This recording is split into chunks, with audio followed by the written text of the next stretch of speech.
What's up guys, and welcome back to the channel. So I just got back from ECPC North EDSA, and I want to make this part of the video, the intro, as unscripted as possible. So forgive me if I say anything stupid.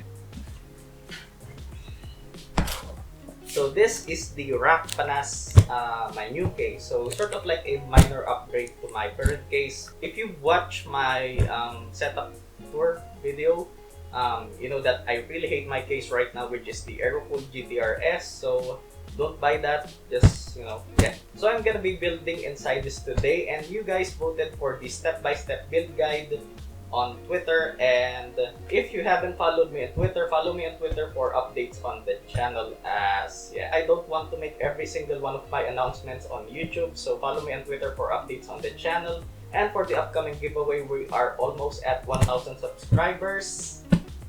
So for now, we're gonna be doing a short unboxing of it and a quick overview of the case and what you can stuff inside of it. By the way guys, this is currently not available at Lazada, so if you want to buy it, you need to go to ECPC or anywhere where they sell Rakk gears.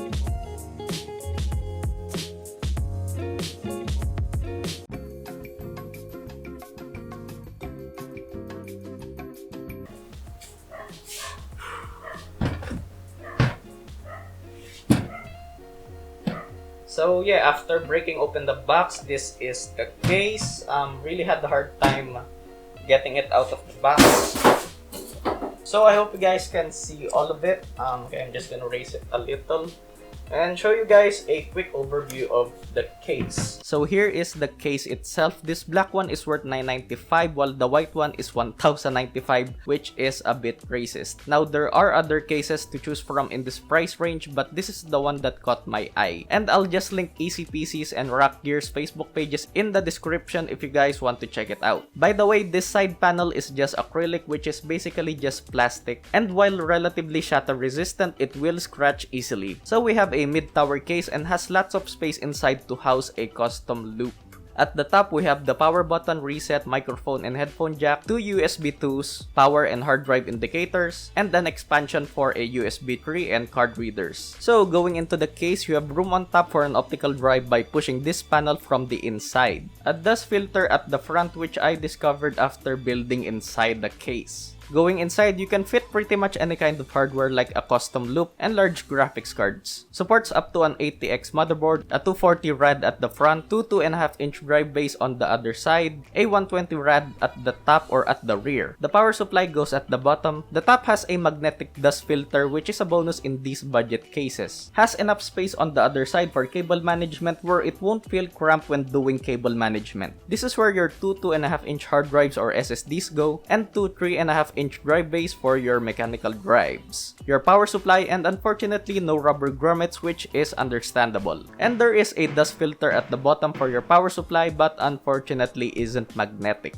So just to walk you guys through the parts, we have our motherboard and the I/O shield that it came with, our CPU and heatsink. In my case, I have an aftermarket one, and if you are using a stock heatsink like this one, be careful when taking it out of the box, as this comes pre-applied with thermal paste. But in the event the CPU cooler you're using doesn't have any thermal paste, then go ahead and buy something like this, or well, something better. Your matching color memory, graphics card, oh wait, let's just move this, and perfect. Now some of you might not use a graphics card if you're just gonna do basic stuff on your PC, which is totally fine of course. Storage, in my case, I have an SSD and hard drive. Power supply, which you can barely see, but that's okay since mine has really ugly ketchup and mustard cables. Case fans, ideally two, one exhaust and one intake. Next up, get yourself a Phillips head screwdriver or whatever the hell you want to call it, a magnetic parts tray, which is completely optional to make sure that you don't lose any screws and stay organized. And lastly, the screws and shits that came with your motherboard, power supply, and case. So make sure you have a decently sized workspace, and as much as possible not on carpet, as static electricity can and will kill PC parts. To give you some peace of mind when building, you can use rubber gloves or your power supply as a way to discharge static by plugging it in and not turned on. Take note. And just place both of your hands on it and voila! Don't worry, as this is not in any way harmful to your power supply. Now, there are other ways to make sure that you don't introduce static electricity to any component, like an anti-static mat or anti-static strap, which is totally up to you and depending on what you already have. So let's start by installing our power supply and I/O shield. In this particular case, since our power supply is at the bottom, make sure that the fan is facing downwards, where it can intake air from the bottom of the case. It's just a matter of lining up the screw holes and screw in the screws. Man, that's a lot of screws. By the way, be sure to do it in a cross pattern. I'm just being stupid here. For the I/O shield, since this is a standard case and our motherboard goes on the left side, the holes of the audio jacks are facing downward. Line it up and press until it clicks into place. Place your motherboard on the box that it came with or something where it won't conduct static electricity. Lift up the retention arm on the CPU socket and grab your CPU, making sure to hold it on the sides. And as much as possible, not making any contact with the IHS and the gold contact points. Look for the golden arrow on the CPU that corresponds to the one on the socket to make sure that you put it in the right way. Gently place the CPU without any pressure and give it a little wiggle wiggle wiggle, making sure it stays in place. Lower the retention arm and don't be afraid to put in a little more pressure, as this is usually really hard.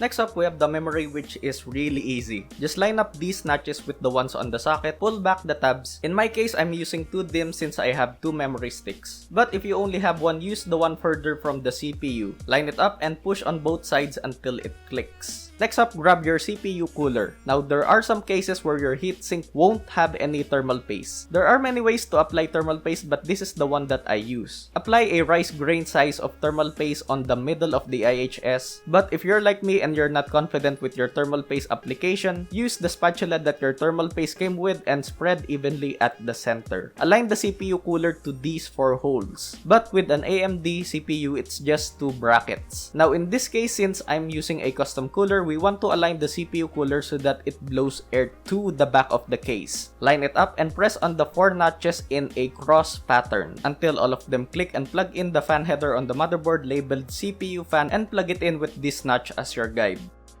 Now, before installing our motherboard, remove 2 of the expansion slots on the case for our graphics card, of course depending on how many expansion slots you're gonna use. Install the motherboard stand-ups on the case. In my particular case, I only need to put stand-ups here, here, here, here, here, and here. Screw those in and line up your motherboard, making sure that the IOs are completely visible on the back. Then screw in your motherboard with the corresponding stand-ups, making sure you don't screw it in too tight. Almost forgot, be sure to have one of these in case of hard to reach places. Next up is our graphics card. Pull back the tab on the PCIe slot and line up the notches on the graphics card to the ones on the slot with the display connectors at the back.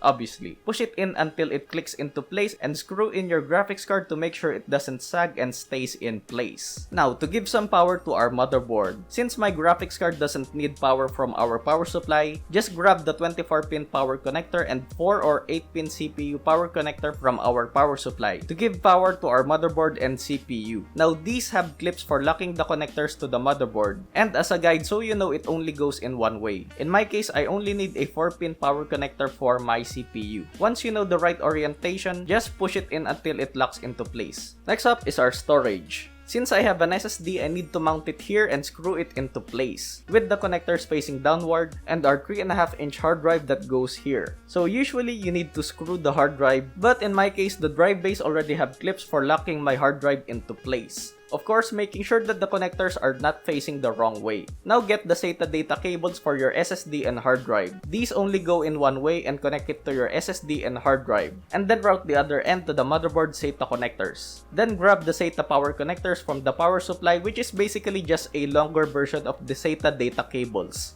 Connect it to your SSD and hard drive and you're good to go. Now for the tricky bit, the front panel connectors. So grab the small ones first for the power LED, hard drive LED, power switch, and reset switch. So look for the labels on your motherboard and be sure to take note of the positive and negative signs, but don't worry as this will not cause any short circuit if you put in the positive and negative signs incorrectly. This is a good place to check if your computer doesn't turn on. Next up is the front panel USB and audio connector. So just look for the labels on your motherboard and plug them in as they only go in one way because one pin is missing from each connector.